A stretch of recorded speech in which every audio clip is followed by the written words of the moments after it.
Well, besides the wrapping up summary, I'm very conscious of the fact that it's just me and Keith standing between you all on the bar, so I'll try and keep these remarks to fairly brief here.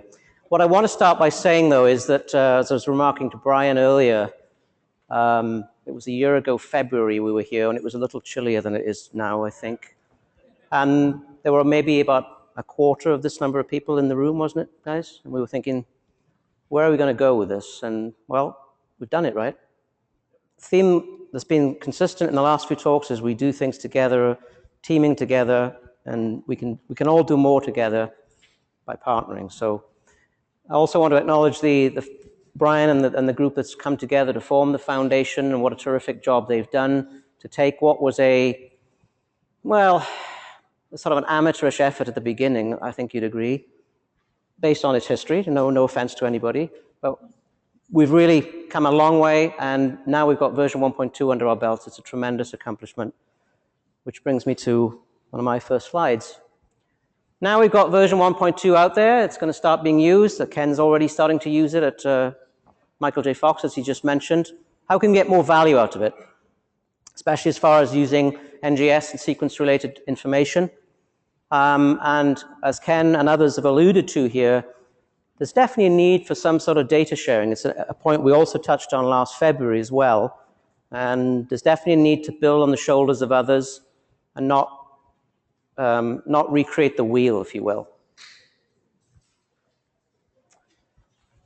This is a high-level sort of schematic of the challenges faced by translational and clinical researchers and practitioners.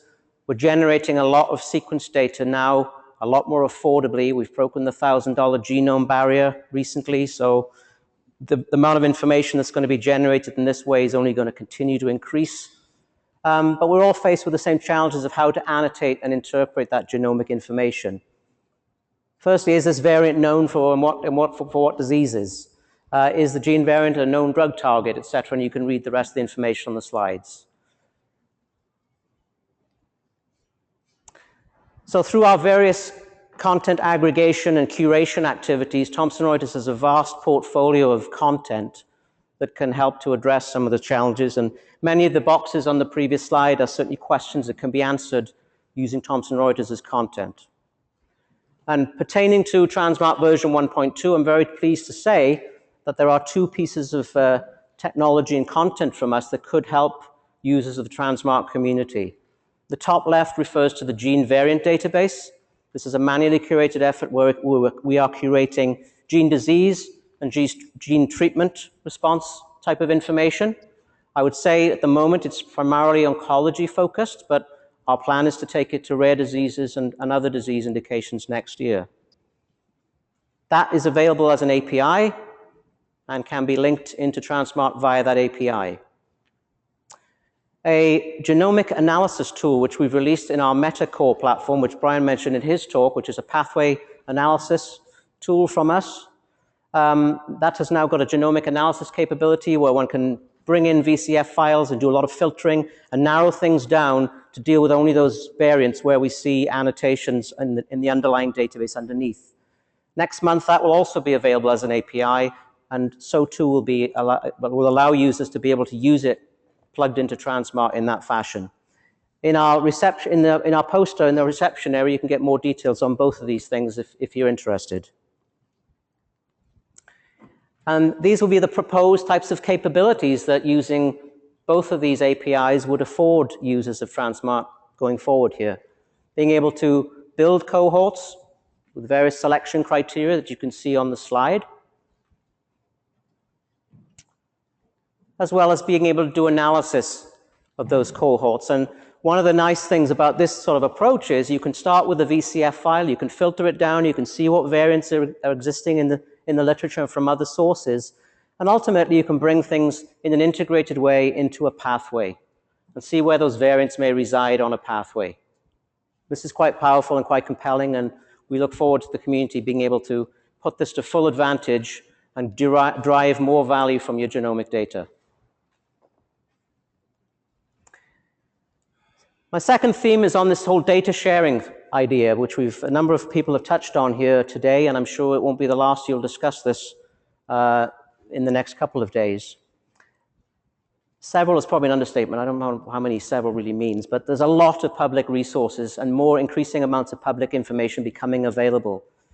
And as we know from our experiences in working with the likes of Jay and others on, say, the ADNI data sets, for example, they're not easy to access, they're encrypted very often, they're difficult to analyze, and the people who need to use and get the value and can make decisions on that information are prevented from doing so because of its complexity. So there's a need for assistance in that regard to make that information, to curate it in a high quality fashion and make it available, pre-process it, etc. Many organizations would like to benefit more from that. There's many companies, many probably in this room, that support something like the ADNI Foundation, but we know they're not getting the value out of that, the support for that organization, because of these sorts of reasons. And then this whole pre-competitive collaboration thing is what I'm going to get to on my next slide.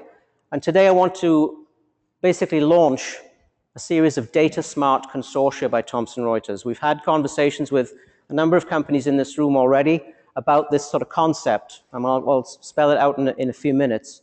Likely it will be oncology-based in the short term, but we've also had interest expressed by potential partners in immunology as well as in CNS as well.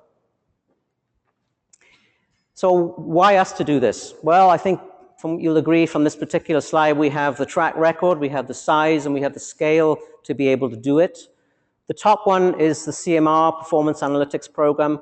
I'm not sure if many of you in the room may actually know about this. It's been in existence for about 20 years and is sort of the gold standard in benchmarking that allows pharma companies to benchmark their clinical research, their R&D performance against their competitors in the marketplace. We've been doing that for in excess of 20 years. We've also had these series of meta-minor projects where we've built disease-specific pathology maps in oncology and CNS, metabolic diseases, and others, with a series of industry and academic partners for well over 5 years. And more recently, and again, a number of the companies subscribing to this are present here today, the CBDD Consortium. And I also want to highlight this for another reason. A number of talks have mentioned use of R scripts and things like that. So the CBDD project, just to give you a thumbnail of what this is about, it's basically us coding a series of R scripts for performing network analysis on omics data under the guidance and suggestions of our industry partners here, which are listed on this slide. So what this is basically then developing is a library of R scripts that can be used for doing network analysis, using our underlying knowledge base as well as standard knowledge bases underneath. And the fact that one can then use R scripts on the back end in TRANSMART means you can pull out that omics data and use these very scripts to do that kind of analysis. So turning again to this DataSMART oncology proposed scope for this project. So we've looked at the number of the different data sets that are in this. We would envisage doing this in maybe 1, 2, and 3 tiers. I'll show you, for those of you who are familiar with some of the acronyms and abbreviations in TCGA, for example. I've got a next slide coming up. This is illustrative, of course, and is subject to confirmation with potential partners here.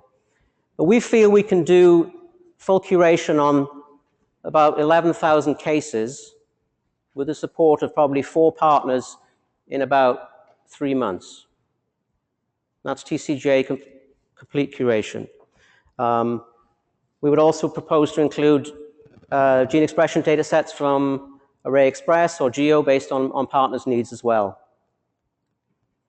This is a bit of an eye chart. I don't expect you to read it, but I believe we're making copies of this available. So we've chosen these basically based right now on the number of cases and the relative importance of the diseases that are based on those number of cases as suggestions. But this is flexible and it can be adjusted based on partners' needs and particular disease programs they may be working on. BCRA, I think you can guess what that stands for. That's the largest study, and we would certainly propose to do that in phase 1.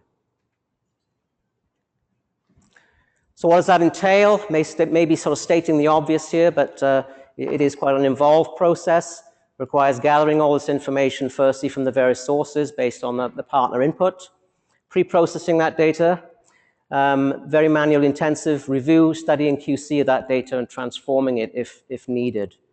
Then it involves mapping it to preferred terms and assigning it to the TRANSMART hierarchy, loading and testing, etc.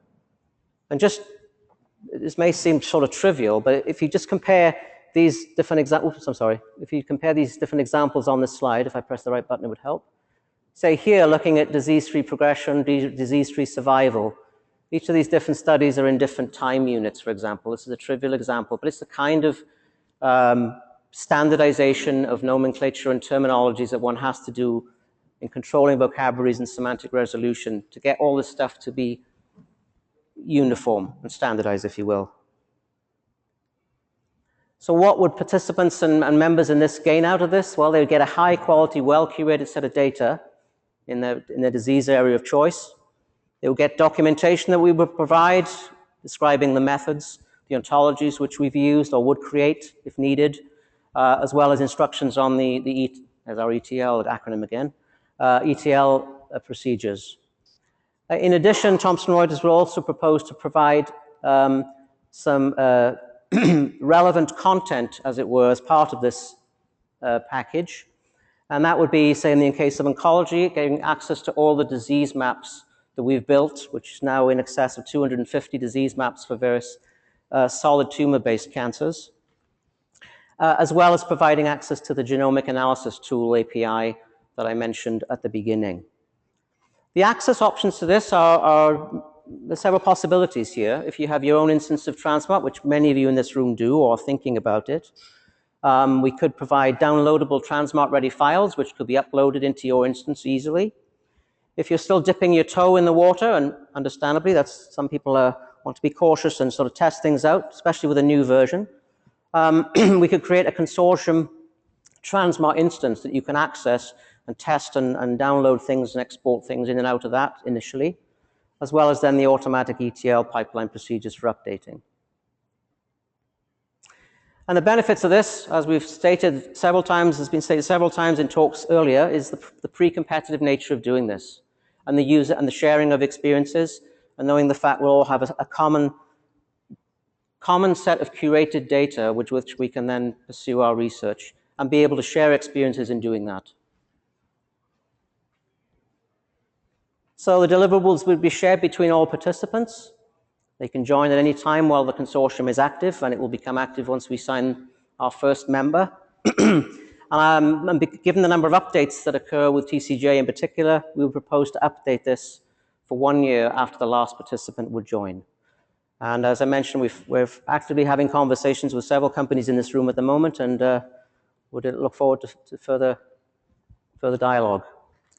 So, leveraging more value out of your TRANSMART version 1.2, as I mentioned, the genomic variant analysis database and genomic analysis tools would provide a lot of value for you, and check out our poster in the reception area, and please talk to us about this DataSMART consortium idea. How am I doing on time, guys? Okay, let's be done. I'll take questions.